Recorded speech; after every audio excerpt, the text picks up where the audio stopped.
Hey guys, Leah here with another installment in my catching up with Sheetload for 2020. This is the October Sheetload um, from Call Me Crafty Al on YouTube.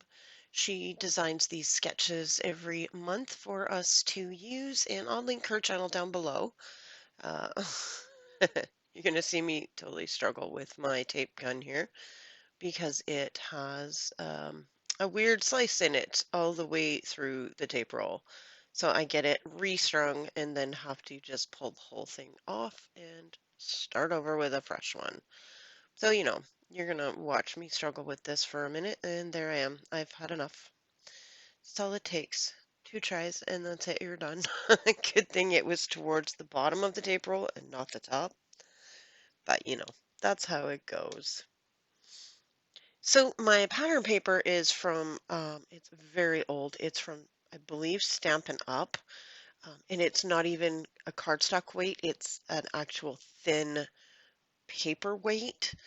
And it came in a 5x7 pack.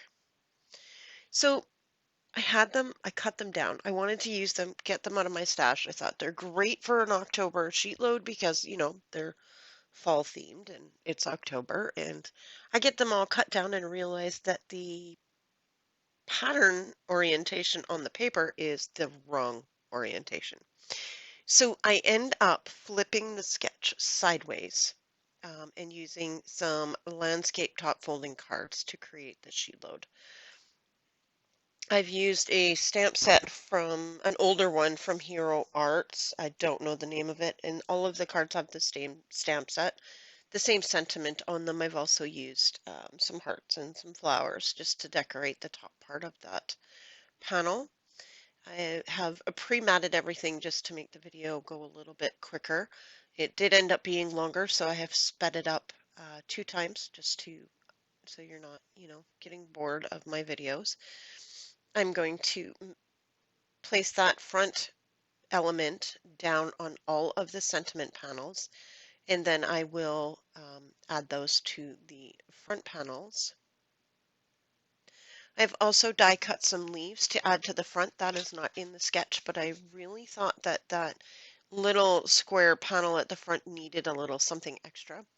So I used the same craft cardstock as the card bases, and that just kind of ties them all together, and it's a really good fall color anyways, so it kind of lends to it. So the die that I used is the Sizzix Thinlits Skeleton Leaves, and I used this on the August sheet load as well, but I used a different leaf from the die set.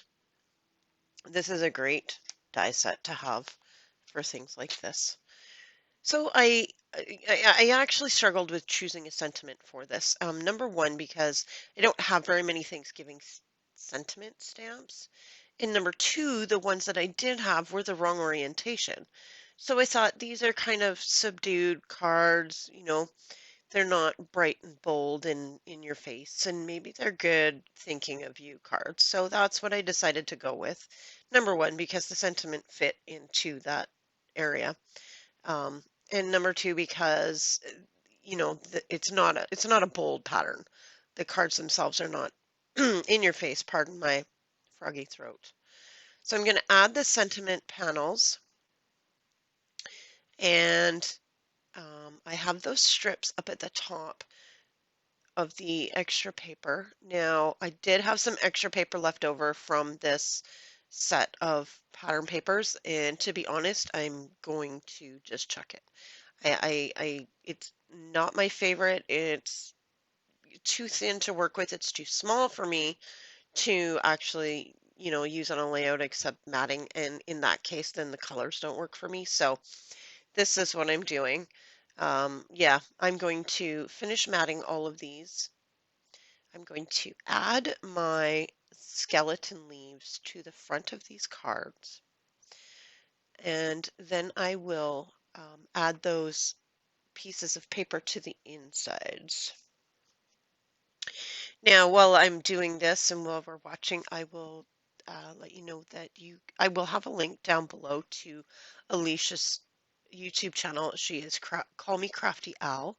and she is the one that creates the Sheetload of Card sketches for us to use every month. She asks that you subscribe to her channel, and you will have to watch the video in order for each month to find out how to get your hands on the printable PDF of the Sheetload sketches. Now, her sketches are very, very easy to use. She makes it super easy because she puts all of the element sizes. She also tells you exactly how many papers you need. So she tells you how many pattern papers and what size.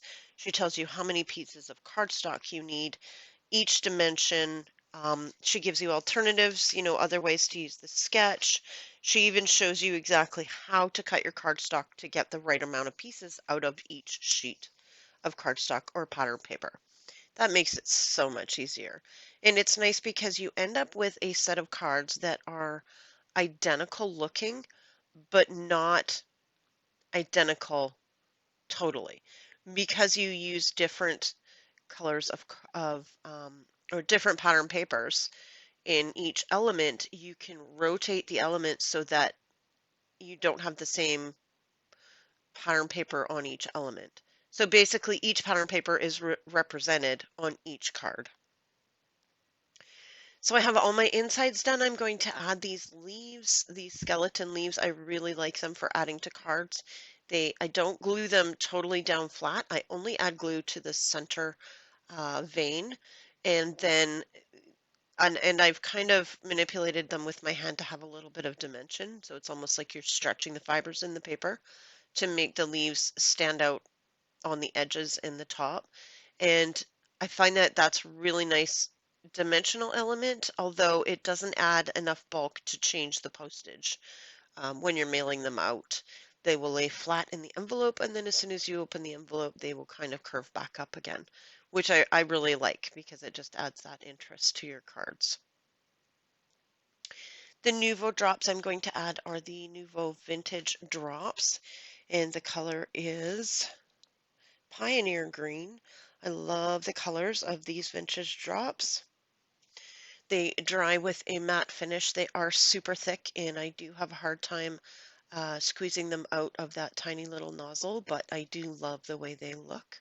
So I'll add 3 dots to each front panel and get those done. The vintage drops are a little thicker than the regular Nuvo, so you do have to push them out a little harder than you would with, say, the crystal drops. Um, but they add a super nice touch.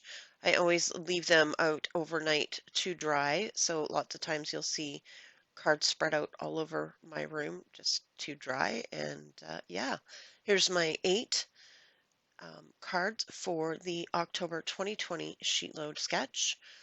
And I will see you again soon with the November. So that's it for today. Have a great day, everybody.